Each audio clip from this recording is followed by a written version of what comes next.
अच्छा जी, बिस्मिल्लाहिर्रहमानिर्रहीम। आज हम शुरू करने जा रहे हैं अपनी फर्स्ट क्लास है आज हमारी और एम कैट की हमारी क्लास है।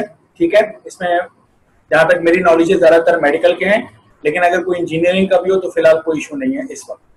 अच्छा, क्लास को मैं शुरू कर रहा हूँ और मैं जिस तरीके से कुछ अहम बातें मैं आपसे पहले कर लूँ, जो कि मैं कल आपसे ओरिएंटेशन के टाइम पर भी मैंने आपसे की थी, और मैंने आपको एक बहुत फंडामेंटल किस्म की बात समझाने की कोशिश की थी। वो ये थी कि जरूरी नहीं है कि आप हमेशा ये देखें कि कौन सा आंसर ठीक है, आप ये देखने की कोशिश करें कि कौन सा आंसर गलत है। इससे होता यह है कि अगर एक क्वेश्चन के 4 ऑप्शंस हैं तो इन 4 ऑप्शंस का मतलब यह है कि किसी भी एक ऑप्शन के सही होने की प्रोबेबिलिटी 25% है। तो अगर आप उसमें से किसी एक आंसर को निकाल देते हैं कि आपको पता है कि ये एक आंसर गलत है, तो अब चांसेस सही होने की, यानी किसी एक क्वेश्चन के सही होने के चांसेस 33.3% हो जाएंगे। और इसी तरीके से अगर आप 2 क्वेश्चंस को मार्क कर लेते हैं कि 2 ऑप्शंस गलत हैं, बाकी 2 ऑप्शन में से कोई आंसर हो सकता है, तो आप 50% चांस है कि आप सही जवाब पे निशान लगा सकें। तो मेरी जो अभी मैं क्लास शुरू करूंगा, जो थ्योरी आपको भी बताऊंगा, मेरी ये कोशिश होगी कि मैं आपको वो क्रिटिकल बातें भी बताऊं जिससे आप ये अंदाजा लगाने की कोशिश करें कि कॉन्सेप्चुअल कोई चीज गलत कैसे होती है। ये बात तो ठीक है कि हम हमेशा आपको यही समझाने की कोशिश करते हैं कि बेटा ये कॉन्सेप्ट है, ये कॉन्सेप्ट है, ये सीधी बातें हैं।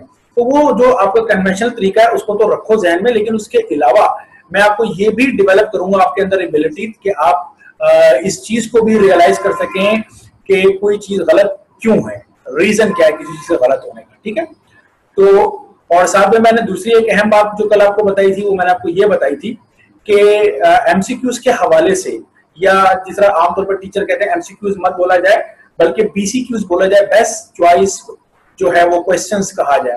तो बेस्ट चॉइस क्वेश्चंस कह लीजिए या मल्टीपल चॉइस क्वेश्चंस कह लीजिए। उसके हवाले से दूसरी अहम बात जो मैंने कल आपसे शेयर की थी वो ये थी कि देखें, क्वेश्चन को मुश्किल कौन बनाता है? क्वेश्चन को मुश्किल बनाते हैं ऑप्शंस। मैंने एक क्वेश्चन लिखा था जिसके ऑप्शंस जो थे वो यानी ऐसे ऑप्शन थे जो कोई इंतहाई करीब करीब थे, और मैंने गैस करने को कहा था। जिन लोगों ने उसको गैस किया था, कोई 3-4 स्टूडेंट ने कल गैस किया था और सबने ही गलत किया था उसको गैस।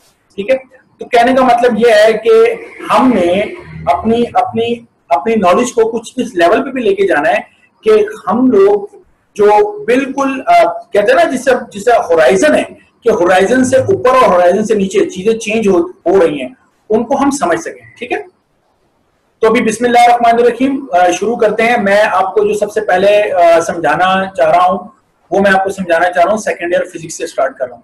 और सेकेंड ईयर फिजिक्स में जिस चैप्टर को हम स्टार्ट कर रहे हैं वो हमारा हीट के चैप्टर है, और हीट के चैप्टर को शुरू करते हैं हम लोग। और आप लोगों ने पहले भी पढ़ रखा होगा, आप में से कई लोगों ने, लेकिन इसमें एक अनफॉर्चुनेट बात ये होती है कि हीट के चैप्टर जब हम पढ़ाते हैं तो साल शुरू में पढ़ाते हैं और फिर साल के एंड तक पहुंचते पहुंचते बच्चों को उसकी रिविजन की जरूरत पड़ती है। ठीक है, तो मैं हीट चैप्टर से स्टार्ट कर रहा हूं। सबसे पहले जो बेसिक कॉन्सेप्ट है उनके बारे में बात करता हूं। मैं अपना कैमरा चेंज कर रहा हूं ताकि आप लोगों को बोर्ड के ऊपर मैं दिखा सकूं। ऑलराइट क्लास, सो मुझे उम्मीद है कि मैं आप लोगों को बिल्कुल ठीक नजर आ रहा हूं।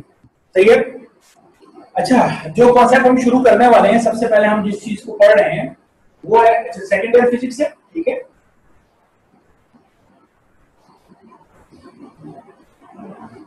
सेकेंड ईयर फिजिक्स है और हमारे पास जो क्लास है वो एम कैट की क्लास, राइट।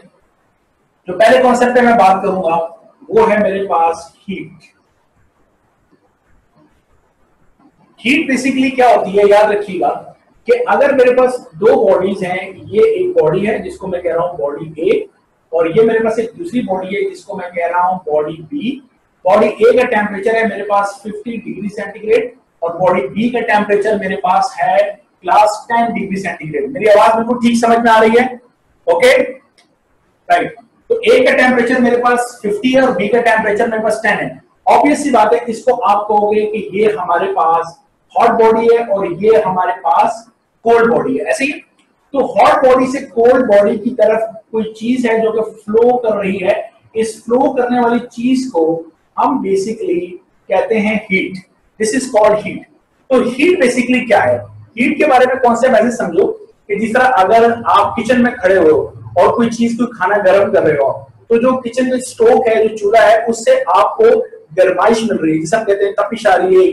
तो वो जो तपिश आ रही है, जिसको आपकी स्किन, हमारी skin is a heat detector. MCAT वालों, बायोलॉजी के स्टूडेंट हो, लिहाजा मैं थोड़ी सी ये भी बात करूँ। हमारी आंखें क्या है? हमारी आंखें बायोलॉजी के हिसाब से लाइट डिटेक्टर है। तो हमारी स्किन क्या? हमारी स्किन जो है वो हीट डिटेक्टर है। बेसिकली हीट किस कैटेगरी से ताल्लुक करती है? ये जो कैटेगरी से ताल्लुक रखती है उसे हम कहते हैं IR। IR stand for infrared, right? जितनी भी हीट है वो इंफ्रारेड है। मैं खड़ा हूं, मुझे गर्मी लग रही है, तो मेरे करीब अगर कोई और शख्स खड़ा होगा, तो हम आमतौर पर आपने देखा ना, गर्मी के अंदर होता है कि हम कहते हैं कि यार जरा थोड़ा साइड पे हो जा भाई, तेरे में से जो है क्या वो तपिश आ रही है, हीट आ रही है तेरे में से। तो वो जो चीज उसको फील हो रही है वो हमारे पास इंफ्रारेड कहलाती है। और ये इंफ्रारेड हमारे पास कहलाती हैं, इसको हम क्या कहते हैं? these are known as electromagnetic waves। तो याद रखिएगा, क्योंकि देखो हम एप्टीट्यूड टेस्ट की क्लास हो रही है, अब हमारे पास ये कोई डिस्क्रिमिनेशन नहीं होनी चाहिए कि मैं इस वक्त सिर्फ चैप्टर हीट की बात करूं और हीट पे ही रहूं। हीट हमारी पूरी फिजिक्स में कहां कहां किन डिफरेंट नामों से भी मौजूद है, वो भी बताना मेरा फर्ज है ताकि आपके जहन में रहे। तो इंफ्रारेड, ह्यूमन बॉडी में से जो हीट निकल रही है वो इंफ्रारेड है। आप क्या करते हैं? चूल्हे के ऊपर तवा रखा हुआ है, आप उसको उसके करीब हाथ लेके जाते हैं कि क्या वो गर्म है या नहीं है। वो जो आपकी स्किन बता रही है वो आप आंखों से नहीं देख सकते, लेकिन आपकी स्किन बता रही है कि कोई गर्माइश महसूस हो रही है। ये सब क्या है? इंफ्रारेड है। याद रखिएगा, हीट इलेक्ट्रोमैग्नेटिक वेव्स भी हैं और इंफ्रारेड कैटेगरी के अंदर ये आती हैं। मेरा ख्याल है मेरी बात समझ में आ रही है, ठीक है? अच्छा, दूसरी बात आप ये नोट कीजिएगा यहाँ कि जब मैंने एक हॉट और एक कोल्ड बॉडी लिखी है, तो मैं आपसे ये कहना चाह रहा हूं कि हीट हमें उस वक्त मिलती है। अच्छा, बिल्कुल ठीक नजर आ रहा है, मैं समझे शायद मिरर वो हो रहा है। अच्छा, हीट हमें उस वक्त मिलती है जब दो बॉडीज डिफरेंट टेम्परेचर पे होते हैं। तो मैं एक पॉइंट लिख सकता हूं, ये पॉइंट में लिख सकता हूं कि हीट जो है वो डिटेक्टेबल है। कब डिटेक्टेबल है? When two bodies are at different temperature। जब दो बॉडीज किस पर होती हैं? डिफरेंट टेम्परेचर पर होती हैं। तो क्या मैं कहूं, क्या मैं ऐसे कह सकता हूं? देखें, मैं ऐसे कह सकता हूं कि two bodies at same temperature, दो बॉडी सेम टेम्परेचर पर हैं। तो आपको एक मिनट, कोई ज्वाइन कर रहा है, मैं जरा उसको ज्वाइन कर लूं। कुछ लोग देर से ज्वाइन कर रहे हैं और कुछ ज्यादा। हमें ज़ैनब आप जरा देख लीजिएगा, क्योंकि कुछ लोग जो हैं वो, आपने मुझे 5 स्टूडेंट कहा था, मेरे पास ज्यादा स्टूडेंट है। Now it's up to you कि आपको मैनेज करना है, ठीक है? अच्छा, two bodies at same temperature, तो इसका मतलब है नो हीट, किसी किस्म की कोई हीट हमें नहीं मिलेगी। ये बात क्लियर है? ओके, सो अगर दो बॉडीज जो हैं वो सेम टेम्परेचर पे हो तो हमें कोई हीट नहीं मिलेगी। डिफरेंट टेम्परेचर पे हो तो हीट डिटेक्टेबल होगी हमारे पास, राइट? अच्छा, अब इसका यूनिट क्या है? जो SI यूनिट है, जो SI यूनिट है हमारे पास, उसको हम कहते हैं इज जूल। वो हमारे पास जूल है और जूल को हम कैपिटल J से रिप्रेजेंट करते हैं। क्या मैं आपसे ये कहना चाह रहा हूं कि हीट, अगर मैंने इसका यूनिट जूल रखा है तो हीट क्या है? तो हम यहां पर ये डिफाइन करते हैं कि हीट बेसिकली क्या है? Flow of energy, flow of energy. तो जब भी एनर्जी फ्लो करेगी, this is the flow of energy, जब भी एनर्जी फ्लो करेगी कोई चीज आपके पास क्या कहलाती है? हीट कहलाती है। अब हीट का एक और नाम भी हम देते हैं, और वो हम देते हैं जिस चीज को हम लोग हीट कहते हैं, बेसिकली उसको हम थर्मल एनर्जी भी कहते हैं, राइट? और ये थर्मल एनर्जी क्या होती है? ये किसी भी substance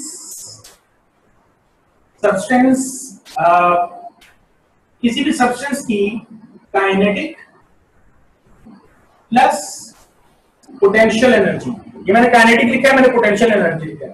kinetic plus potential energy of microscopic particles. Particles का मतलब क्या है? जिसको हम कहते हैं एटम्स, या जिसको हम क्या कहते हैं, मॉलिक्यूल्स, राइट। तो ये जनाब इस तरीके से है कि हीट, उसको थर्मल एनर्जी का नाम भी देते हैं, और वो क्या होती है, माइक्रोस्कोपी, यानी कोई भी सब्सटेंस जिन एटम और मॉलिक्यूल से मिलकर बना है, उन एटम या मॉलिक्यूल की काइनेटिक प्लस पोटेंशियल एनर्जी का सम थर्मल एनर्जी कहलाएगी, और उसको हम हीट भी कहते हैं। एग्रीड? ये जो अहम बातें हैं ये सारी याद रखिएगा। अच्छा, अगर इसके यूनिट जूल है क्लास, अगर इसके यूनिट जूल है तो जूल तो वर्क का यूनिट है। इसका मतलब ये हुआ कि जो हीट है बेसिकली वो किसके, यानी एनालॉजी अब मैं क्रिएट करना चाह रहा हूं। एनालॉजी का मतलब ये होता है कि एक चीज जिसको हम थर्मोडायनेमिक्स में देख रहे हैं, एक चीज जिसको हम मैकेनिक्स में देख रहे हैं। फिजिक्स की ब्रांच है मैकेनिक्स, और फिजिक्स की एक ब्रांच है थर्मोडायनेमिक्स। तो फिजिक्स की वो ब्रांच जिसको हम मैकेनिक्स कहते हैं, वो जूल यूनिट यूज करता है वर्क के लिए। थर्मोडायनेमिक्स जो है वो जूल यूनिट यूज कर रहा है हीट के लिए। तो क्या मैकेनिक्स का वर्क और हमारे थर्मोडायनेमिक्स का जो हीट है, इसमें रिजेम्बलेंस है? The answer is yes, resemblance है। ये अच्छी चीज याद रखिएगा। इस चीज को हम कहते हैं एनोलॉजी, यानी एक से रिजेम्बल करती हुई दूसरी चीज जो कि किसी दूसरे कहना चाहिए कि ब्रांच ऑफ फिजिक्स के अंदर या किसी और सब्जेक्ट के अंदर मौजूद हो। अच्छा, अब अगर ये बात है एनोलॉजी है, तो इसका मतलब ये हुआ कि हीट जो है एक बॉडी से दूसरी बॉडी के दरमियान एनर्जी का फ्लो है। तो ये जो हॉट बॉडी है इसको हम कह सकते हैं कि ये हमारा सिस्टम है, और ये जो कोल्ड बॉडी है इसको हम कहते हैं ई एन बी करके लिख रहा हूं कि ये एनवायरमेंट है। This E N B stand for the environment. तो इसका मतलब ये हुआ कि अगर मेरे पास ऐसे फर्ज करते हैं, देखिए मैं जरा बाकी मार्कर जेब में रख लूं, ठीक है। अगर हम कुछ इस तरीके से फर्ज करते हैं कि ये मेरे पास एक ऑब्जेक्ट है, राइट, और इस ऑब्जेक्ट के ऊपर मैं एक फोर्स लगा रहा हूं, फोर्स, और जब मैं फोर्स लगा रहा हूं तो ये डिस्प्लेसमेंट कवर कर रहा है। तो जब मैंने फोर्स लगाई, इसे डिस्प्लेसमेंट कवर किया, तो मैं क्या कर रहा हूं, अपनी एनर्जी को किसी दूसरी बॉडी में ट्रांसफर कर रहा हूं। जितनी मैं एनर्जी लगाऊंगा वही एनर्जी इसमें ट्रांसफर हो जाएगी। इसको हम कहते हैं वर्क। यहां पर भी सेम स्टोरी है कि जो हमारी हॉट बॉडी है ये कोल्ड बॉडी को क्या ट्रांसफर कर रही है, क्या चीज ट्रांसफर कर रही है, ये ट्रांसफर कर रही है एनर्जी। चूंकि दो चीजें एक दूसरे को एनर्जी ट्रांसफर कर रही हैं, चाहे वो मैकेनिक्स के अंदर हो, that is known as the work, तो इसीलिए थर्मोडायनेमिक्स में भी किसी चीज को हमने वर्क का नाम नहीं दिया बल्कि हमने इसको हीट का नाम दिया, but the unit is remains the same, और उसको हम क्या बोलते हैं, जूल। एक और यूनिट भी होता है जो कि सीजीएस सिस्टम में है, एक और सिस्टम है, उसे हम कहते हैं क्लास, उसको हम कहते हैं कैलोरी। शायद आप लोगों ने सुना हो, but this calorie is very different from biological unit calorie.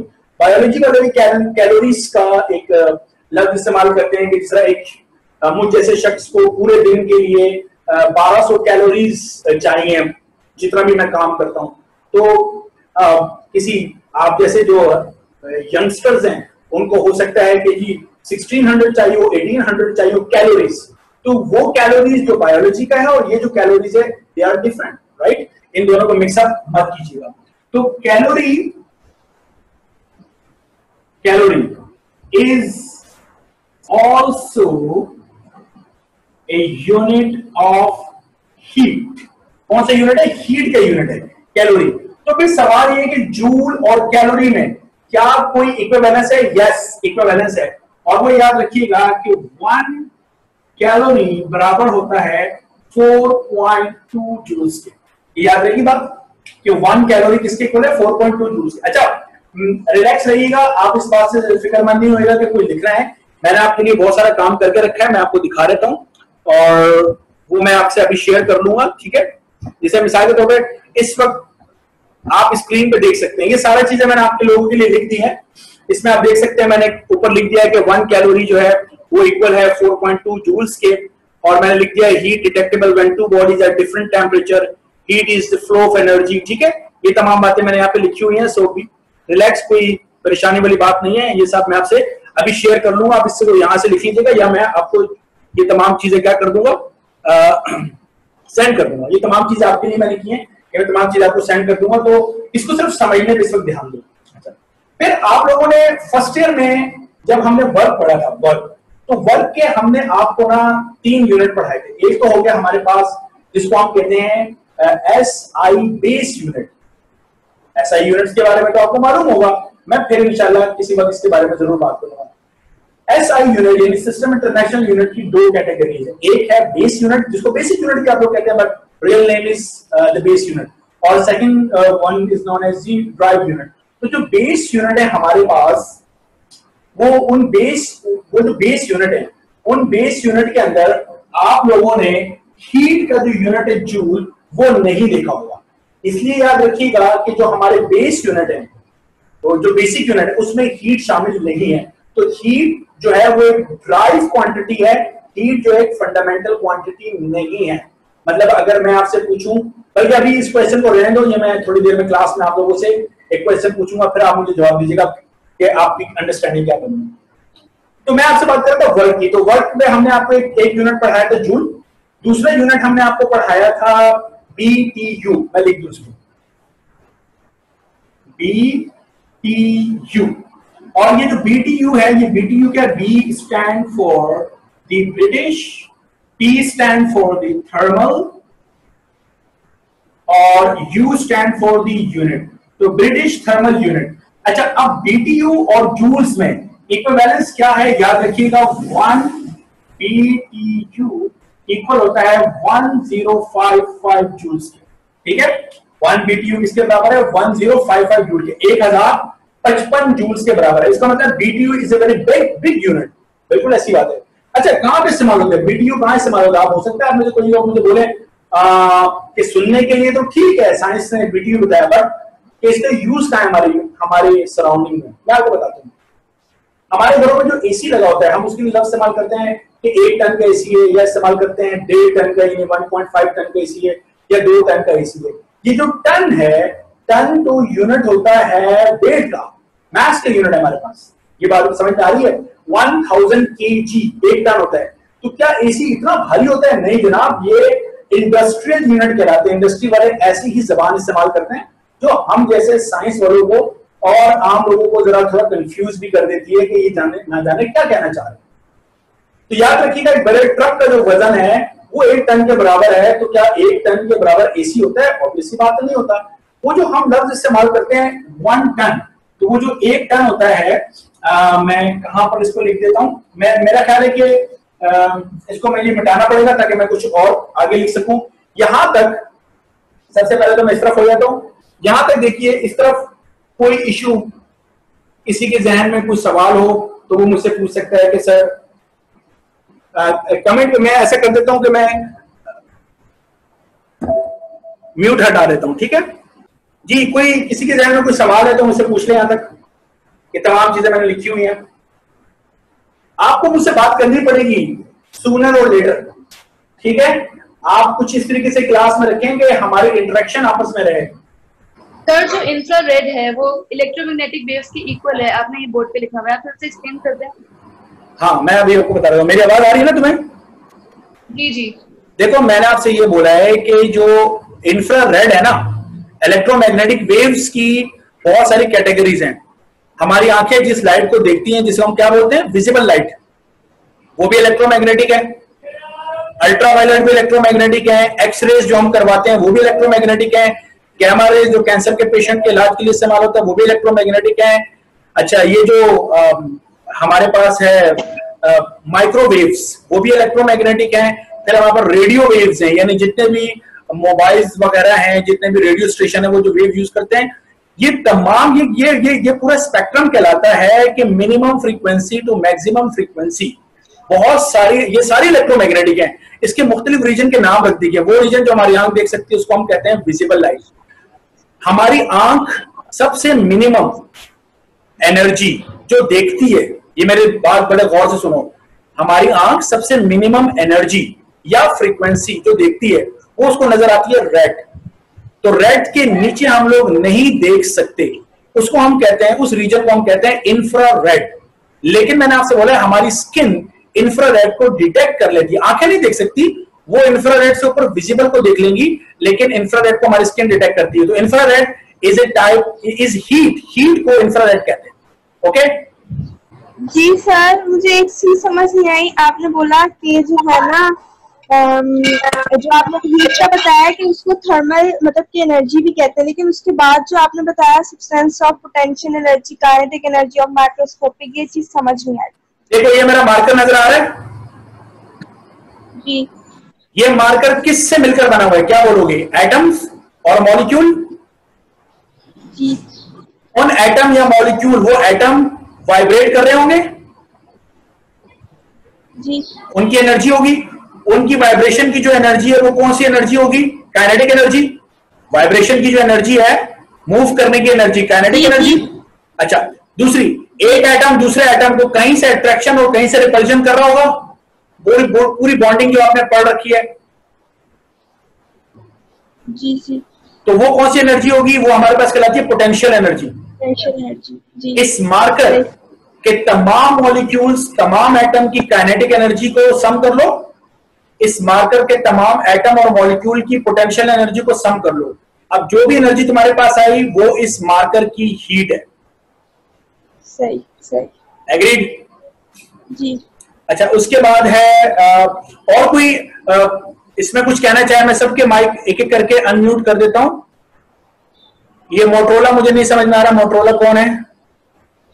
क्योंकि आपके नाम होने चाहिए थे जी। बस ठीक है, इसका मतलब ये है कि आप दो ही क्वेश्चन थे, बाकी लोगों के क्वेश्चन नहीं है। तो हम उस वक्त अब यहां तक, इस जगह तक जहां तक मैंने बात कर ली है, मैं आपको ये दिखा रहा हूं स्क्रीन, और आप क्या करें, इसको इतने हिस्से को, ये जो मैंने पॉइंट 1 2 3 4 5 6 तक लिखे हुए हैं, ये सारे जो हैं ये आप अपने पास कॉपी कर सकते हैं। ठीक है, चलें जी आगे बात करते हैं। अभी मेरी आवाज आ रही है? ओके है? हैंड फ्री निकाल लिया। नबिया तुम्हें बता दो, आवाज आ रही है? जी सर, आ रही है। Okay okay.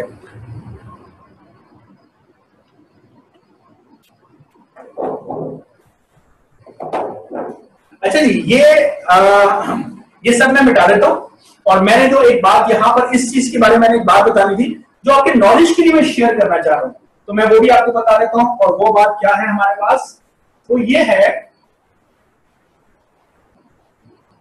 याद रखिएगा कि जिसको हम कहते हैं ना 1 टन, 1 टन का जो एसी हमारे पास कहलाता है, वो हमारे पास कुछ लोगों के यहां 12,000 और कुछ लोगों के यहां 13,000 बीटीयू होता है।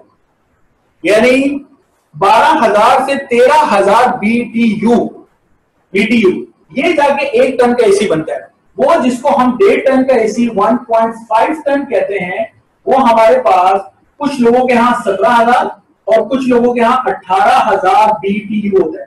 अब आप में सोच सकते हैं कुछ लोग ये कहें कि ये क्या बात है, ये स्टैंडर्ड नहीं है 17 और 18,000। हाँ, ये इश्यू है, ये इंडस्ट्रियल यूनिट है, इंडस्ट्री में हर एक के यूनिट में फ्लक्चुएशंस होता है, इसलिए हम साइंस में बेसिक जो हमारे यूनिट्स हैं, ऐसा ही स्टैंडर्ड जो यूनिट है हम वही यूज कर रहे होते हैं। ठीक है, तो आप, मुझे इस मौके पे एक बात याद आई, वो आपने शायद कोई ऐड देखा होगा, पुरानी कोई पाकिस्तानी फिल्मी हीरोइन है, शायद ग्रीन एसी की एडवर्टाइजमेंट में वो दिखाती है, कहती है यदि इधर उधर की रिसर्च में ना जाएं, पूरे बीटीयू वाला ग्रीन एसी लगवाएं। तो पूरे बीटीयू का मतलब ये है कि जिनके यहाँ 13,000 बीटीयू है, जाहिर सी बात है वो ज्यादा कूलिंग, अच्छी कूलिंग आपको देगा। तो ये जो बीटीयू है ये हमारे पास यूज होता है, अपनी जिंदगी में इस्तेमाल करते हैं। बीटीयू हमारे फ्रिज में जो कंप्रेसर है वो कितनी कूलिंग कर रहा है, फ्रिज को कितना ठंडा कर रहा है, it also measured in BTU. Okay, अच्छे जी। इसके बाद हमारे पास नेक्स्ट जो चीज मैं आपको बताने जा रहा हूं वो है हमारे पास टेम्परेचर, राइट। अब टेम्परेचर हमारे पास क्या चीज है? टेम्परेचर को याद रखिएगा, हम लोग डिफाइन करते हैं कि this is the average kinetic energy of molecules of a substance. ये मार्कर जिन हजारों मॉलिक्यूल से मिलकर बने, उन हजारों मॉलिक्यूल की एवरेज काइनेटिक एनर्जी कैलकुलेट करनी है। एवरेज, हीट में मैंने एवरेज नहीं बोला था, हीट में मैंने सिर्फ काइनेटिक बोला था, मैं आप एवरेज कह रहा हूं। ये मार्कर जिन हजारों मॉलिक्यूल से मिलकर बना है, उन हजारों मॉलिक्यूल की एवरेज काइनेटिक एनर्जी कैलकुलेट करो। आपने एवरेज काइनेटिक एनर्जी नहीं कैलकुलेट की, आपने इसका टेम्परेचर कैलकुलेट किया है, टेम्परेचर कैलकुलेट कर दिया। मैं जिन अरबों खरबों मॉलिक्यूल से मिलकर बना हुआ हूं, उन अरबों खरबों मॉलिक्यूल्स की आप एवरेज काइनेटिक एनर्जी कैलकुलेट करो, तो आपने मेरा टेम्परेचर मेजर कर लिया है। वो एवरेज काइनेटिक एनर्जी मेरा क्या कहलाएगा? टेम्परेचर कहलाएगा। मेरा ख्याल है बात समझ में आ रही होगी। Very simple definition. इसका हमारे पास जो SI यूनिट है उसे हम कहते हैं केल्विन, और उसको K से रिप्रेजेंट करते हैं। केल्विन यूनिट है और किससे रिप्रेजेंट करते हैं? हम K से रिप्रेजेंट करते हैं। इसमें मजीद बात करता हूं। इसके अलावा हमारे पास जो अदर यूनिट है, जो अदर यूनिट है हमारे पास, उसके अंदर एक होता है जिसको हम कहते हैं डिग्री सेल्सियस। अच्छा, डिग्री सेल्सियस का नया नाम है, पुराना नाम डिग्री सेंटीग्रेड है।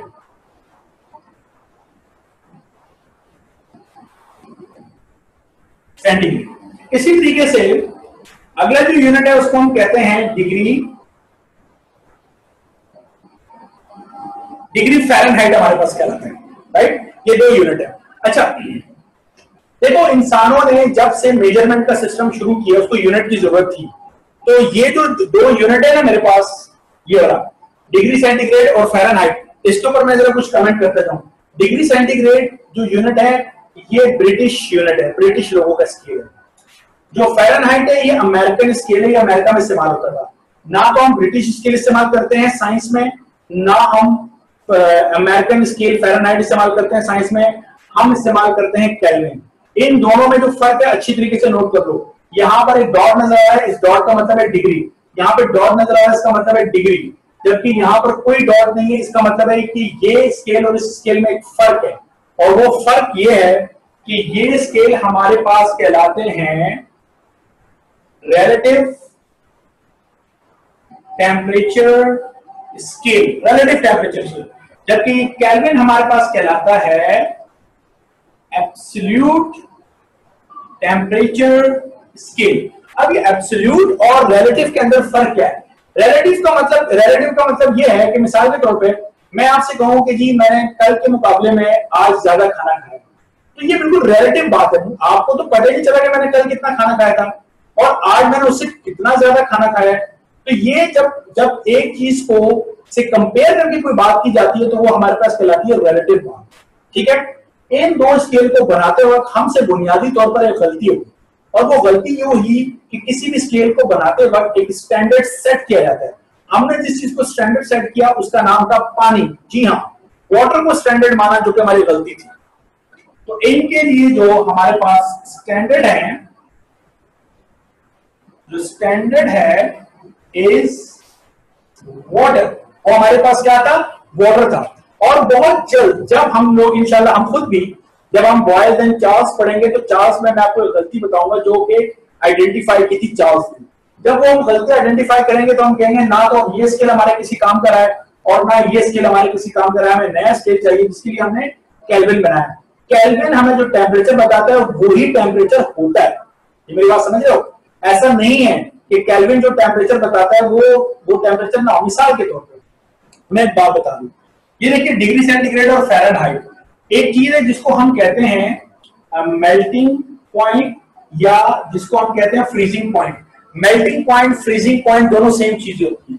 ठीक है, वो हमारे पास डिग्री सेंटीग्रेड में 0 है और फ़ारेनहाइट के अंदर वो 32 है। तो मुझे बताओ, एक स्केल वाला उसको कह रहा है 0। पानी जहां पर फ्रीज हो जाता है, ऐसी बात है जहां पे पानी फ्रीज होगा, जब मेल्ट होना शुरू होगा तो वहीं से मेल्ट होना शुरू होगा। ओके, इसलिए melting point and freezing point are the same thing. तो एक कह रहा है डिग्री सेंटीग्रेड कह रहा है जहां पानी जम जाता है भाई वो 0 है, वहां से शुरू होगा 0। एक स्केल वाला कहता है नहीं वहां से 32 शुरू होगा। तो 32 इज अ डिफरेंट नंबर और 0 is a different number. So actual बात क्या है? पानी जिस पे जम रहा है वो टेम्परेचर है क्या? तो इसका मतलब ये हुआ कि ये दोनों जो वैल्यू बता रहे हैं वो रिलेटिव बता रहे हैं। जबकि केल्विन वाला पानी जिस जगह जमता है, जो टेम्परेचर केल्विन वाला बताएगा वही पानी का टेम्परेचर होता है। ये मतलब होता है एब्सोल्यूट का। ठीक है, तो हम याद रखिएगा, हम एब्सोल्यूट टेम्परेचर किसे कहते हैं? हर वो टेम्परेचर जो कि आप केल्विन में मेजर करेंगे, that will be your absolute temperature. Agreed? तो ये मैंने इसकी केल्विन, इसकी एब्सोल्यूट की बात बता दी, ये मैंने इनकी दोनों की रिलेटिव बात बता। अच्छा, अब कुछ चीजें आप इस तरीके से भी कर सकते हैं। मिसाल के तौर पर केल्विन स्केल क्या होता है, हम जब भी डिग्री सेंटीग्रेड में 273 ऐड करते हैं, देखो एप्टीट्यूड टेस्ट वाले हो ना, तो आपको फौरन फार्मूले याद करने हैं। जब भी डिग्री सेंटीग्रेड की वैल्यू में 273 ऐड करोगे तो आपको जो टेम्परेचर मिलेगा वो कौन सा होगा? हमारे पास केल्विन होगा। इसी तरीके से हमारे पास एक फॉर्मूला है जिसे हम कहते हैं F minus 32/9 is equal to C/5। ये हमारे पास कहलाता है। मतलब अगर फ़ारेनहाइट की वैल्यू तुम्हें दी हुई है, तुम यहां पुट करो, 32 से माइनस करो, 9 से डिवाइड करो, ठीक है, 5 को उधर लेके चले जाओ, you will get the temperature in degree centigrade. If you are given the value in degree centigrade, put it here in the C, divided by 5 और 9 को इक्वेशन की तरफ लेके चले जाओ, then 32 minus at the other side of the equation it become positive, so you will get the value of the Fahrenheit.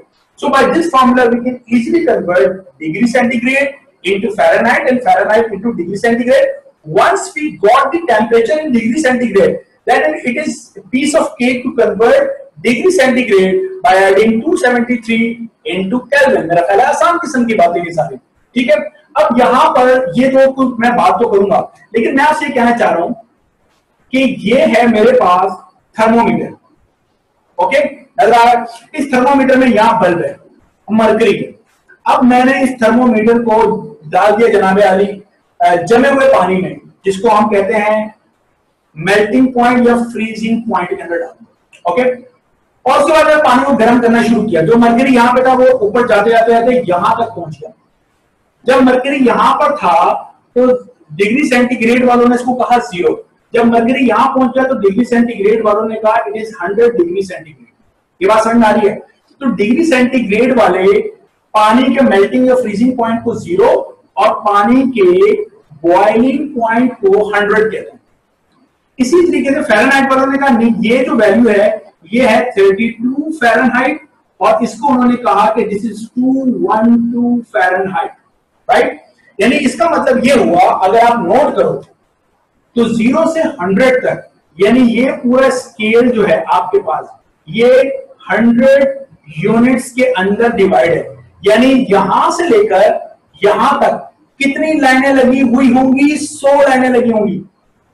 जबकि आप अगर 212 में से 32 को माइनस करो तो यहां से यहां तक आपको जो लाइन नजर आएंगी वो 180 लाइन्स नजर आएंगी।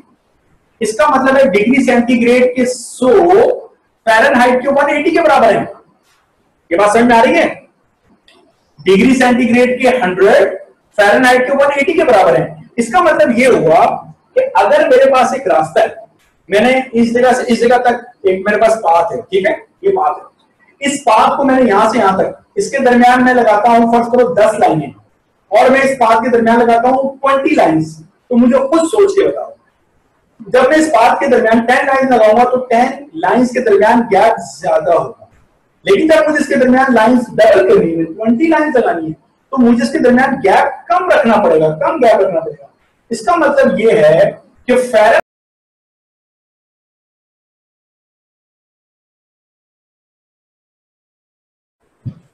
तो अब मैं दोबारा बोलना शुरू करूं जी? ओके, तो मैं आप लोगों से ये कह रहा था, मैं आपसे ये कह रहा था कि पानी जहां पर मेल्ट होता है वहीं पे पानी फ्रीज में होना शुरू होता है। डिग्री सेंटीग्रेड वालों ने उसको 0 डिग्री सेंटीग्रेड का, जहां पानी बॉयल होता है उसको 100 का। मैं आपसे कह रहा था कि वो जो सा थर्मोमीटर है, थर्मोमीटर में मरकरी होता है और मरकरी एक्सपेंड करता है। वो जो मरकरी है उसके पास हमारी तरह दिमाग नहीं है, वो आप लोगों की तरह इंटेलिजेंट नहीं है। उसको क्या मालूम तुम लोगों ने जो शीशे का ग्लास है उसके ऊपर कौन से नंबर लिखे हैं कि भाई वो बोले अच्छा जी 50 हो गया, मैं 50 पे पहुंचूं। उसके पास तो ब्रेन नहीं है। ये तो हम लोगों ने मरकरी के साथ कुछ ऐसा काम करना है कि एक्सपेंशन उन लाइंस के हिसाब से बिल्कुल एक्यूरेट है। इसको हम कहते हैं कैलिब्रेशन। इस कैलिब्रेशन के ऊपर इंशाल्लाह चैप्टर नंबर 15 में, सेकंड ईयर 15 में बात करूंगा कि कैलिब्रेशन होती क्या है किसी भी डिवाइस की। ओके, अच्छा, फ़ारेनहाइट वालों ने कहा कि जनाब जहां पानी फ्रीज या मेल्ट होता है उसको 32 कहेंगे और जहां पे पानी बॉयल होता है उसको 212 कहेंगे। उन्होंने अपना स्टैंडर्ड ये बनाया। तो मैं आपसे कह रहा था 0 से 100 के दरमियान, अगर 100 में से 0 माइनस करो तो 100 आता है, तो 0 से 100 तक मुझे इक्वल कितनी लाइंस मार्क करनी चाहिए? मुझे इक्वल 100 लाइंस मार्क करनी चाहिए। फ़ारेनहाइट में अगर 212 में से आप 32 को माइनस करो तो ये 180 बनता है। इसका मतलब ये कि फ़ारेनहाइट वालों को इसके दरमियान जो लाइंस हैं उनमें गैप कम रखना पड़ेगा, क्योंकि उन्होंने 180 लाइंस लगानी है इसमें। ये मेरी बात समझ रहे हैं? तो जो फ़ारेनहाइट स्केल है, क्योंकि उसकी लाइन के दरमियान गैप कम है, वो प्रिसाइज है। अगर आपसे कोई एग्जाम में पूछे डिग्री सेल्सियस और degree Fahrenheit, which scale is more precise? So your answer is Fahrenheit. ये मेरी बात समझ गए? Why Fahrenheit is more precise? Because the gap between the two lines is less than the gap between the degree centigrade two lines. Okay? मेरा ख्याल आसान सी बात है। ये दो लाइंस के दरमियान गैप है और ये दो लाइन के दरमियान गैप इतना कम है, तो जब दो लाइन के दरमियान गैप कम होता है तो मरकरी किसी न किसी नंबर पे आ जाएगा। लेकिन अगर गैप ज्यादा है तो मरकरी दो लाइन के दरमियान कहीं पर होगा, तुम गैस करोगे। अगर एक है 5/8 मैं कहूंगा 5/6 आप बोलोगे दोनों के दरमियान आ रहा है, कोई बोलेगा 5.5, कोई बोलेगा 5.2, कोई बोलेगा 5.7। पैरेललेक्स एरर एक होता है, पैरेललेक्स एरर, कि अगर आप सही विजन पे नहीं देख रहे तो एक एरर आता है। तो उसका मतलब ये हुआ कि दो लाइंस में से अगर किसी के दरमियान नहीं आ रहा तो गैस वर्क करोगे। तो जो हमारा फ़ारेनहाइट स्केल है वो ज्यादा प्रिसाइज है। इसलिए फ़ारेनहाइट स्केल जो है, जो क्लिनिकल थर्मोमीटर है, मेरा लफ्ज अच्छी तरह सुन लो, क्लिनिकल थर्मोमीटर, वो थर्मोमीटर जो डॉक्टर यूज करते हैं अपने पेशेंट का टेम्परेचर नोट करने के लिए, वो फ़ारेनहाइट होते हैं हमारे यहाँ, दुनिया में भी ज्यादातर। लेकिन ब्रिटिश स्केल है, वो जो ब्रिटिश लोग हैं वो कहते हैं हम क्यों फ़ारेनहाइट यूज करें, वो तो ह्यूमन बॉडी का टेम्परेचर भी डिग्री सेंटीग्रेड में ही यूज करते हैं, डिग्री सेल्सियस में मेजर करते हैं। ओके, नो प्रॉब्लम, हमें कोई इशू नहीं है। लेकिन हमारे यहाँ दोनों चलता है। कराची का टेम्परेचर 30 है, ह्यूमन बॉडी का टेम्परेचर 98.6। 98.6 क्या? फ़ारेनहाइट। कराची का टेम्परेचर 30 क्या? Degree Celsius. ओके, तो हमारे यहाँ दोनों चलते हैं। लेकिन clinical thermometer, more precise thermometer is your Fahrenheit scale. अच्छा, एक बात तो ये होगी, यहां पर आप देख सकते हैं कि ये 100 है और ये 180 के बराबर है। ठीक है, तो 100 यूनिट 180 के बराबर है। यहाँ पे मैं कुछ बातें और लिखना चाहता हूँ, और वो जो बातें लिखना चाहता हूँ वो मैं कुछ इसको मिटा देता हूँ। मेरा ख्याल ये फॉर्मूला, बल्कि इसको नहीं मिटा, ये तमाम चीजें क्लियर होंगी। ये मैं नोट्स में मेरा ख्याल है मैंने लिखी हुई है, आपको ये मिल जाएंगी। अब देखो, मैं आपसे ये कहना चाह रहा हूं कि जो 100 है, 100 सेल्सियस डिग्रीज, वो इक्वल है 180 फ़ारेनहाइट डिग्रीज। ये मैंने जो जुमला लिखा है, ये बड़ा सोच समझ के मैंने जुमला लिखा है, और मैं अभी आपको जो बात समझाना चाह रहा हूं आप अच्छी तरह समझ लो, ताकि एग्जाम में ये गलती ना हो। आप देख रहे हैं सेल्सियस के बाद मैंने डिग्री लिखा है, सेल्सियस के बाद। अब मैं लिख रहा हूं 100 degree Celsius is equal to 212 degree Fahrenheit. आप देख रहे हैं, हो सकता है आप में से कुछ स्टूडेंट को मालूम हो सकता है कुछ इसमें कंफ्यूज हो जाएंगे, ये अब क्या बात कर दिया आपने। इन दोनों जुमलों में जरा सेंस को जरा समझिएगा कि सेंस क्या है। ये अच्छी तरीके से मैं जो सेंस समझाना चाहूँ, देखो इसका मतलब क्या है, जिसमें सेल्सियस पहले लिखा है और डिग्री बाद में लिखा है। 100 सेल्सियस डिग्री का मतलब ये है कि सेल्सियस के 100 बराबर होते हैं फ़ारेनहाइट के 180 के। आप देख सकते हैं सेल्सियस 100 सेल्सियस के डिग्रीज 180 फ़ारेनहाइट के डिग्रीज के बराबर होते हैं। इस जगह पर मैं आपसे क्या कहना चाह रहा हूं, इस जगह में कहना चाह रहा हूं 100 डिग्री सेल्सियस का मतलब यह है कि थर्मोमीटर पे जब 100 नजर आएगा तो फ़ारेनहाइट के थर्मोमीटर पे कितना नजर आएगा, 212 नजर आएगा। तो ये मैं कह रहा हूं, ये जुमला जो मैंने लिखा है, इस इंग्लिश की वर्डिंग का मतलब है you are reading the value on thermometer. इस जुमले का मतलब यह है कि तुम वैल्यूज के इक्विवेलेंस की बात कर रहे हो। सो बी केयरफुल, एग्जाम में आपको 100 degree Celsius is 212 degree Fahrenheit. यानी जब डिग्री पहले लिखा हो, जब डिग्री पहले लिखा होगा तो तुम थर्मोमीटर की बात कर रहे हो, तुम थर्मोमीटर के ऊपर पढ़ रहे हो। जब इस तरीके से लिखा होगा 100 सेल्सियस डिग्री, तो इसका मतलब यह है कि बोल रहे लाइंस कितने के बराबर है। ओके, इसी तरीके से अगर ये 100 लाइनें, ये वाली 100 लाइनें इसकी 180 के बराबर हैं, तो दोनों को किसी एक ही नंबर से कैंसिल करो तो ये बनते हैं 5 और ये बनते हैं 9। इसी वजह से हम आमतौर पर कहते हैं कि 9 सेल्सियस डिग्रीज और 5 सेल्सियस डिग्रीज, 9 फ़ारेनहाइट डिग्री। अब मैंने डिग्री का सिंबल जो है वो इनके ऊपर बनाया है, ये जो इंग्लिश में लिखे ना C और F, इनके ऊपर मैंने बनाया हुआ है, यानी मैं ये वाली बात कर रहा हूं। इसका मतलब ये है कि सेल्सियस डिग्रीज के 5, फ़ारेनहाइट डिग्रीज के 9 के बराबर है। इसी वजह से अगर इस 5 को आप वहां ले जाओ तो 1 सेल्सियस डिग्री बराबर होता है 9/5 फ़ारेनहाइट डिग्रीज के, जिसको हम कहते हैं 1.8 फ़ारेनहाइट डिग्री।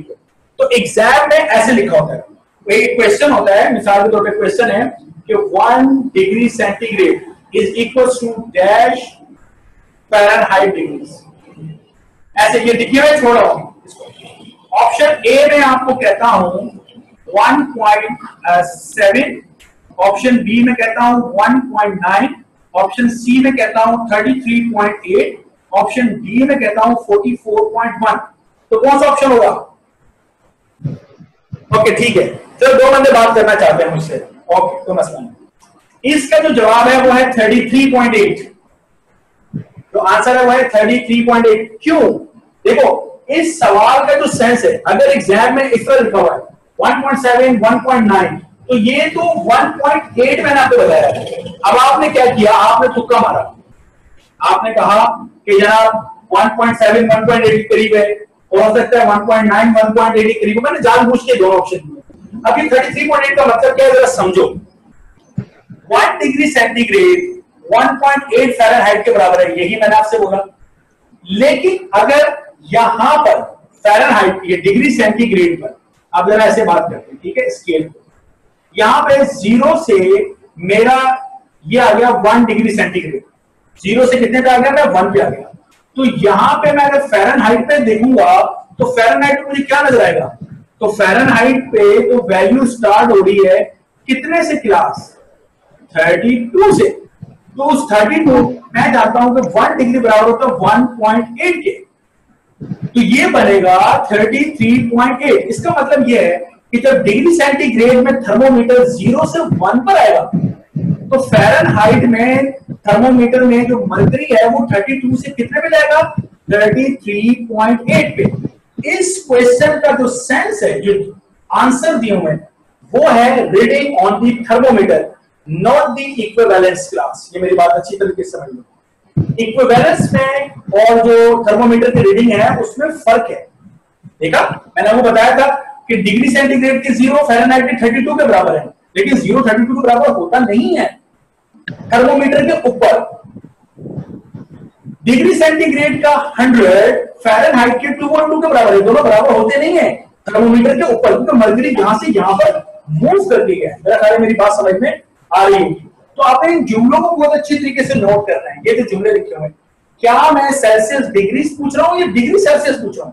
अगर मैं डिग्री सेल्सियस पूछ रहा हूं तो मैं थर्मोमीटर की रीडिंग पूछ रहा हूं। अगर मैं सेल्सियस डिग्रीज का लफ्ज बाद में आया है तो मैं इक्विवेलेंस पूछ रहा हूं। क्लियर? ओके, कोई इशू तो नहीं इसमें? हम आप सर ये एक और बार एक्सप्लेन कर दें 100 डिग्री सेल्सियस वाला जो आपने बताया। मैं देखो ना, 2 थर्मोमीटर है, मुझे बताओ ऐसे। ये पानी है, इसमें पानी है, ठीक है। ये हमने 2 थर्मोमीटर इसमें डिप किए हुए हैं, ये 2 थर्मोमीटर डिप किए। ये जो थर्मोमीटर है ये फ़ारेनहाइट वाला है, ये जो थर्मोमीटर है ये डिग्री सेंटीग्रेड वाला, ठीक है। और ये है बॉइलिंग वाटर है मेरे पास, उबलता हुआ पानी। इसमें मरकरी यहां पर है तो इसमें भी मरकरी यहां पे, मरकरी सेम जगह पर होगा। मरकरी को तो नहीं बताना मैं कहूं, ठीक है, मरकरी तो सेम जगह पर है। ये वाला वैल्यू बता रहा होगा 100 और ये बता रहा होगा 212। तो बॉइलिंग वाटर का टेम्परेचर डिग्री सेंटीग्रेड में 100 होता है, बॉइलिंग वाटर का टेम्परेचर फ़ारेनहाइट में 212 होता है। ये 100 212 के बराबर है स्केल के ऊपर। पहले बताओ ये बात समझ में आ गई? जी आगे समझ। 100 और 212 बराबर है, समझ में आ गया? जी। स्केल का मतलब है थर्मोमीटर, ओके। ठीक है। अब हम कह रहे हैं 100 सेल्सियस के डिग्रीज, 100 सेल्सियस के डिग्रीज, यानी ये सारा 0 से लेकर यहां तक 100, इसके कितने के बराबर है? इसमें तो 189 थे, इसमें तो इक्वल कितनी लाइन लगाई थी? 180 लाइन लगाई थी, और इसमें इक्वल कितनी लाइन लगाई? 100 लाइन लगाई है। ओके, तो मैं जो समझाना चाह रहा हूं वो है कि इक्विवेलेंस इन द वैल्यूज और रीडिंग ऑन योर थर्मोमीटर में फर्क होता है, जिसको मैंने यहां समझाया। तो इसको मेरा ख्याल है एक बार आप लोग, मैं अभी नोट्स आपसे शेयर करूंगा, उन नोट्स में बल्कि मैं आपसे शेयर करता हूं, अभी आपको दिखाता हूं, ठीक है।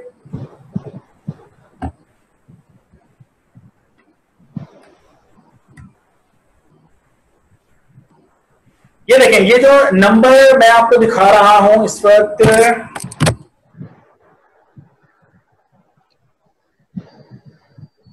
नंबर 8 और नंबर 9, ठीक है। ठीक है। और इसको मैं कोई कलर भी दे देता हूं,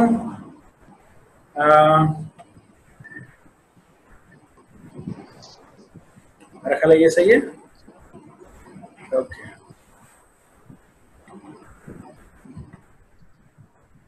जी, ये जो रेड में मैंने लिखे हुए हैं, क्या ये रेड में जो आपको नजर आ रहे हैं ये ठीक है? इसको आप इसमें आप बात कर सकते हैं इसके ऊपर।